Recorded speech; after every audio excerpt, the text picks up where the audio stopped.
Hello everyone.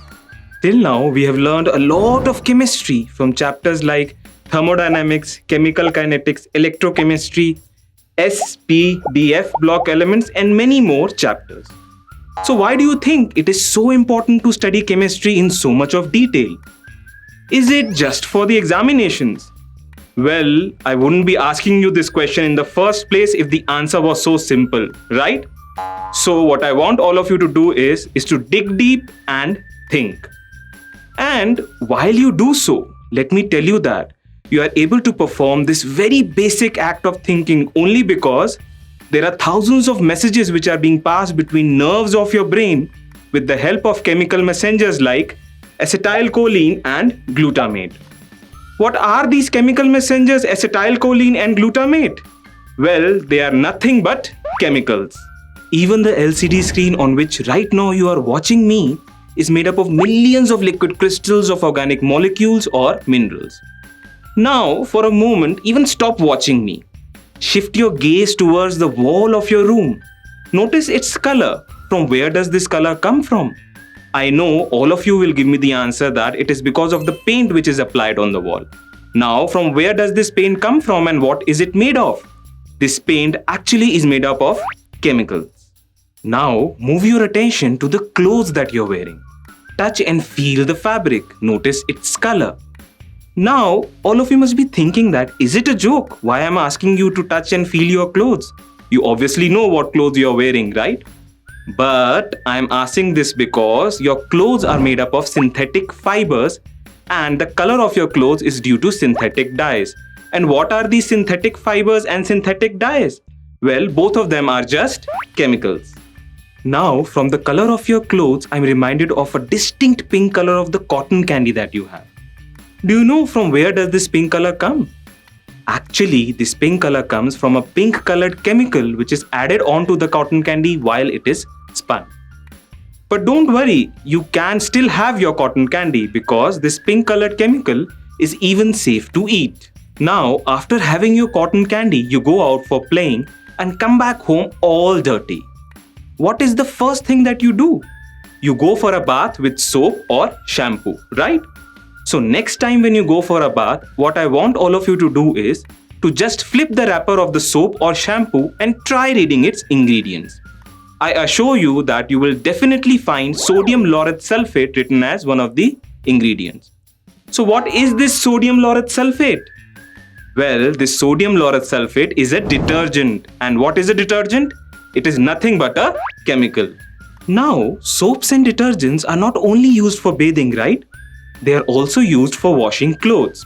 And from washing clothes, I'm reminded of the stubborn yellow stains I got when the curry fell on my clothes. So, from where does this yellow color come?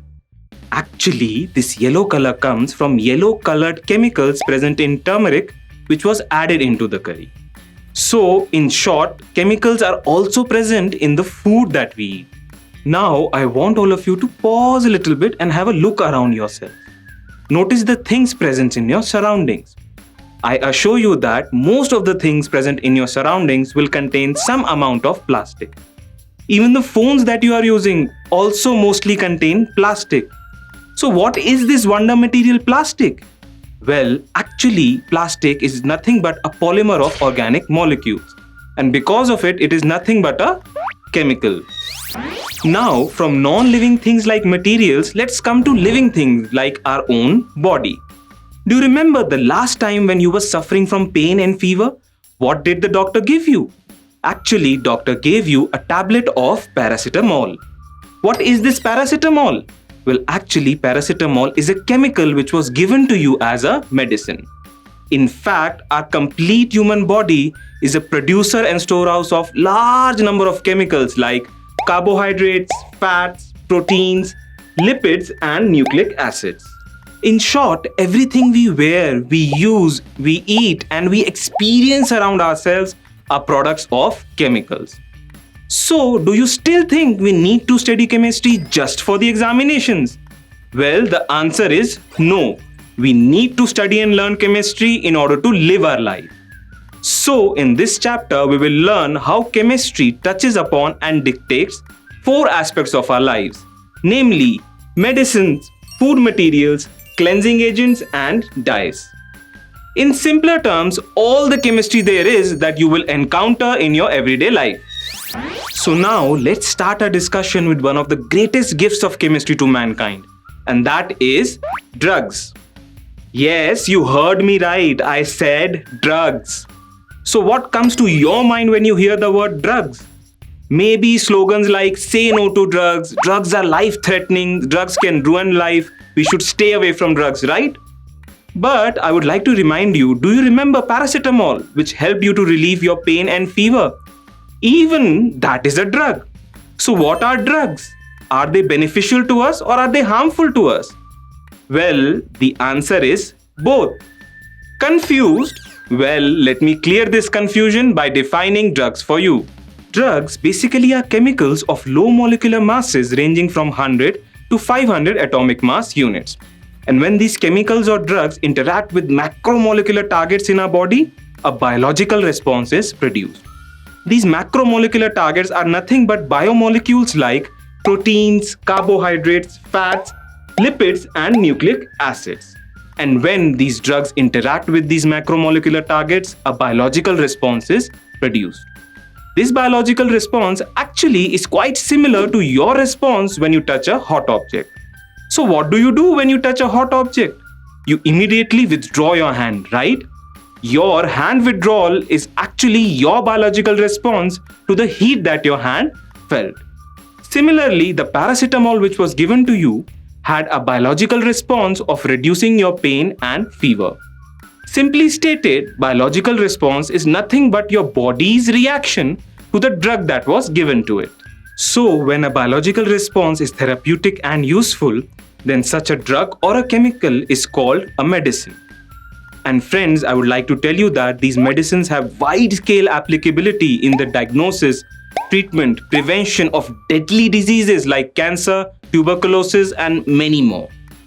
And precisely this use of chemicals for useful therapeutic effects is what we call as chemotherapy. So next time when you hear that a cancer patient is undergoing chemotherapy, you know, right? What does it mean?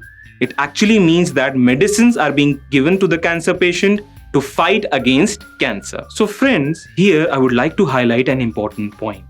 And that is, the same drug which was beneficial and useful for us in smaller quantities can become harmful to us and even poisonous to us in larger quantities.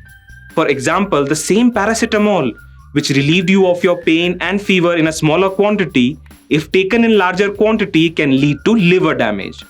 Not only this, there are even drugs like cocaine, heroin, and morphine, which even if taken in smaller quantities are harmful to us and can even lead to death. So the slogans like say no to drugs, drugs are harmful to us, you should stay away from drugs, all these slogans were meant for these kind of drugs. Therefore, we should avoid these drugs at all costs. So basically, drug is actually a chemical which can have any effect on your body, whether good or bad.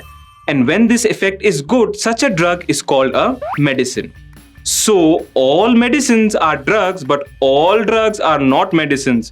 So you should always consult your doctor before taking a medicine or a drug. This scenario is quite similar to the fact that in this whole world we have both good human beings and bad human beings. But eventually all of them are just human beings. So now you know how important chemistry is in our everyday lives, right? So my advice to you is not to take chemistry lightly and stay tuned with us to learn more about food materials, medicines, cleansing agents, and dyes in our upcoming videos.